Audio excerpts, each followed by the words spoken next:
Hey everyone, welcome back to CryptoCache. Thank you so much for joining me here today. We're taking another look here at Shiba Inu. And just before we do, we look at Bitcoin first, get a quick understanding of the market, and then of course take a look at the altcoin of choice here. Now, if you're new to the channel, not a financial advisor, just been trading for over 15 years, my goal is to help you become more of an effective trader. I have a trading community, link in the description below if you'd like to check that out. I actually send out signals for every single trade that I take, and it's a really awesome experience. We're all growing our portfolios, and it's working out fantastic. So check that out, growing a lot faster than I expected. So thanks again to my patrons. This is half the reason why I'm making these videos in the first place, is to help get you what you need, which is some TA, right? Some good TA. So let's take a look here at Bitcoin first. Now, Bitcoin is essentially selling off a little bit today. Nothing major, just kind of closer to about 62,000. We have a support channel between 60 and 58,000. So 58 to 60 right here, and then of course 65 to 66,000 right above that. So just bear that in mind. We have those two support and resistance channels. We're pretty much right in the middle of everything. I'm expecting the price to come back down a little bit, just based on the simple fact that we need to see a little bit larger of a retracement from Bitcoin before it legs up to 100,000. I think it's ideal to get a little bit more, basically less market dominance, if you will, so that way these altcoins can surge while Bitcoin's recovering, which we're seeing here, obviously, with some of the larger market cap coins. So speaking of large market cap coins, take a look here at Shiba Inu.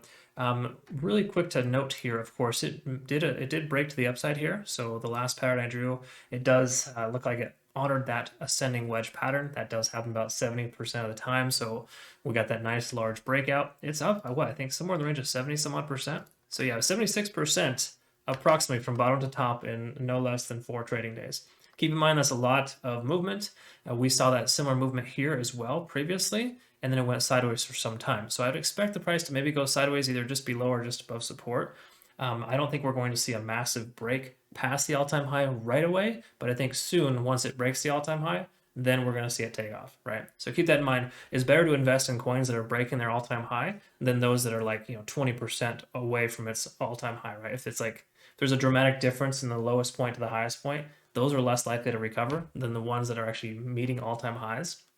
Solana and there's a handful of other ones, obviously Cardano previously as well, that just take off as soon as they hit their all-time high. Okay, so keep that in mind. This one has definite potential to do that. So let's go ahead and take a quick look at smaller time frames here in just a moment. RSI is up over 70. Not terrible. When it did that before, though, it only stayed above 70 for a couple of days. So bear that in mind. We're right at that point where we should start to see the RSI start to taper off. And there's a chance we might see the price consolidate just below resistance and then have another ascending wedge pattern, right? That'll break to the upside. That very well could happen. So just keep that in mind. RSI is good. MACD, we had a convergence course. It's pretty obvious. Don't even need to mark that or bother with that. Let's look at the 4-hour chart and see what's going on.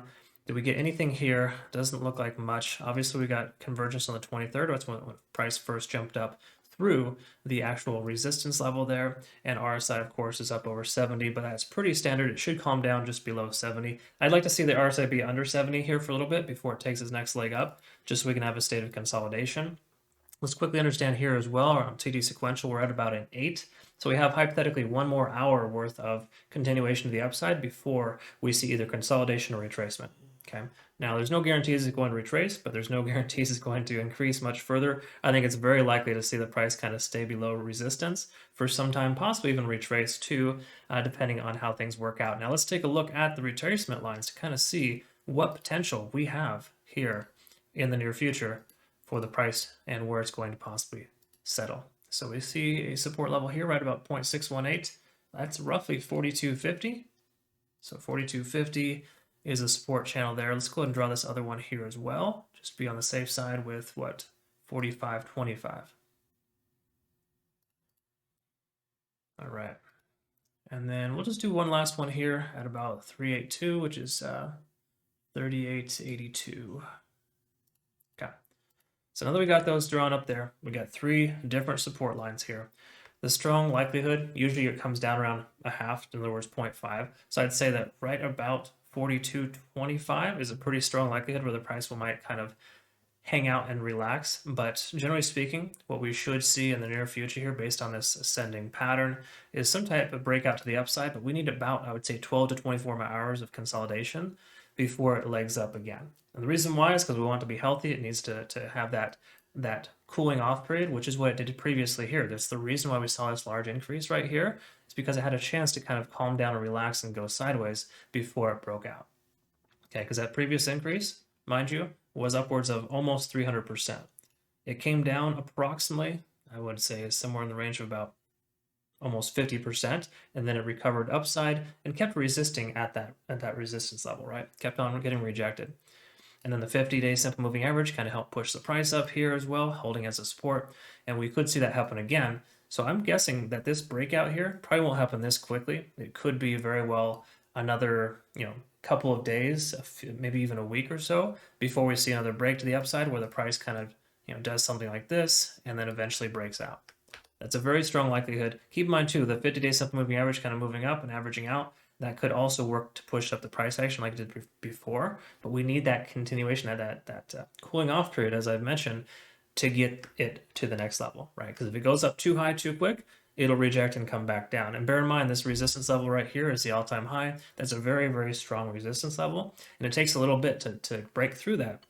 So we try to break through it right now, it's going to get rejected, right? If we have a nice consolidation period, another ascending wedge pattern formed just before it breaks to the upside, that'd be perfect. So I'll keep an eye on this over the next couple of days, kind of see roughly what that looks like. But the general the general rule of thumb here is to be patient, try not to FOMO in. Yes, it's doing very well, but it's got a lot of resistance there at the all-time high. And the fact that it's overextended right now at this point leads me to believe that we are probably going to see, if nothing else, at least the price goes sideways at one of these two support levels. Okay. That's my guess and my anticipation. So big picture, let's take a quick look once more back at Fibonacci and let's see what the potential is for the near future, right? So we'll just go ahead and put this back up here. And let's take a look at the big picture here. In other words, within the next couple of weeks, Shiba Inu has potential to get upwards about 68.59. Round number, just say 7,000. Easy to remember. I would say 7,000 is a better case scenario by November, if that makes sense. But year end, definitely higher. But we want to take a closer look at the Fibonacci retracement later once it's established itself a little further. Again, we need some consolidation to get this to go a little further. And I try to teach this to all my community members, my patrons specifically. You want to be patient and allow the price to kind of rest at support. In other words, in this example here, we want to make sure that Shiba Inu has more gas left in the tank, right? It's kind of on empty for right now, for lack of better terms. So we need to kind of gas up, so to speak, by allowing the price to go sideways, letting the bears take their profits, right? But also allowing the bulls to kind of reaffirm themselves. So bottom line, we need to have a little bit more consolidation before we see the next leg up. But I do think with the next couple of weeks, we'll absolutely see a break to the upside, probably a lot sooner. But I'm going to be kind of safe and say that within the next couple of weeks, 2 to 4 weeks, we'll see right around 7,000 as a pretty realistic number. Again, because Bitcoin's likely going to take off here soon, right? We might just see a little bit more consolidation, but once it's done consolidating and Bitcoin takes off, then altcoins like these are going to have more confidence because that Bitcoin dominance is starting to come away from Bitcoin itself, and it's starting to go into large market cap coins like this one. And this is a very good sign. So I like the way that Shiba Inu is positioning itself. I just don't like the fact that it's a little bit on the extended side. So I would recommend maybe just being patient, waiting for it to kind of relax at a support level. Wait for the one-day candlestick to close and see where it goes. Because unless we can get the one-day candlestick to close above this resistance level of just say 5,000, then we won't have a chance at legging up anytime soon. But you got to remember, take a look at this here, just big picture, right? This first increase was 300%, the second increase was 75%. It's essentially the same distance, right? If you look at the charts. So why wouldn't we see a period of consolidation here before the next breakout? Do you really want to see the price come up here right now? No, we don't. And the main reason why is because anytime that increase goes up that high, that fast, it'll retrace almost always 50 to 60% of its original starting point. That's why we saw this one kind of come all the way down and come back up, because a lot of new money is coming into the market and people are starting to invest in this. And we want to be able to see that same pattern. So we really ultimately want to see, I would say, at least another week or two of consolidation and then a strong leg up to break the all-time high. So hopefully you find this beneficial. Like and subscribe if you do. If not, that's okay too. Feel free to consider joining my Patreon community. I actually have a really awesome group of folks there. It's growing rapidly, and we're basically, I send out every single signal that I send basically for trades that I'm taking, and we all learn and grow together. It's a really awesome experience. Fantastic. It's really, really cool. So check it out. I have an instructional video if you're curious about what that entails. But thank you so much for joining me here today. I really do appreciate it and looking forward to getting to know you better. Hope you all have a great rest of your day. Take care.